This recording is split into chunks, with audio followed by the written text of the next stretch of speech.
How do you handle user input with Flask forms in Python? If you are curious about how to manage user input in your Flask applications, you are in the right place. Let's break down the process step by step. First, handling user input in Flask begins with creating an HTML form. This form is where users will enter their information. You will use various input elements like text fields, email fields, or text areas. Each of these fields needs a unique name attribute so that Flask can identify them later. When you create your form, you will also need to specify an action URL. This URL is usually linked to a Flask route that will process the data. The method for the form should be set to post to ensure that the data is sent securely to your server.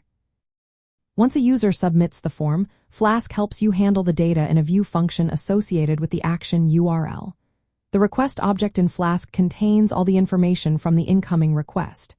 You can access the submitted form data using request, form, get, input name.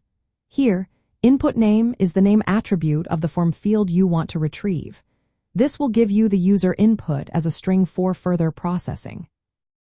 For example, if your form has an input named email, you can capture that in your Flask route like this. From Flask import Flask request. App is equal to Flask name. Add app route /submit. Methods is equal to post.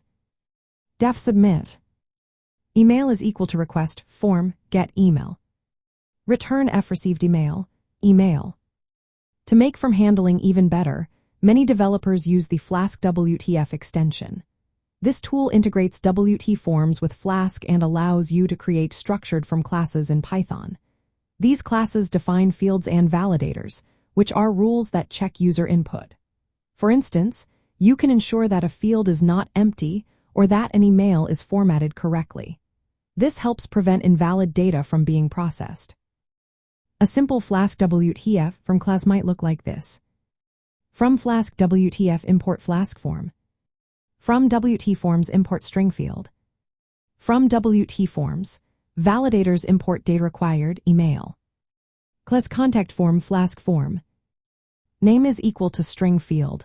Name, validators is equal to data required.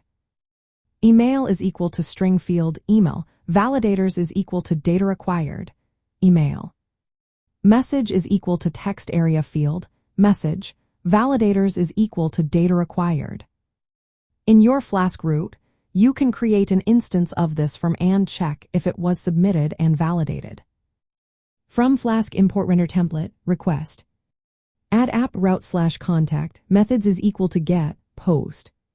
Def contact. Form is equal to contact form. If form validate on submit. Name is equal to form name data. Email is equal to form email data. Message is equal to form message data.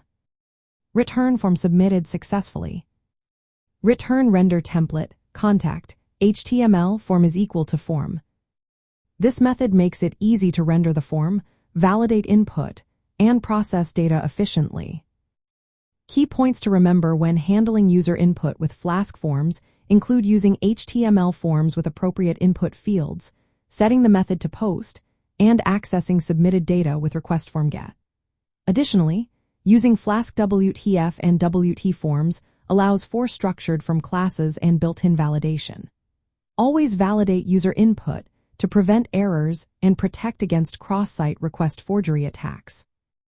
Flask-WTF automatically includes protection tokens for this purpose.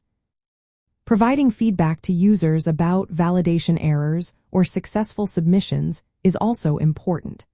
This approach aligns with the essentials of Python programming by combining Python code with HTML templates and applying from validation to build reliable web applications.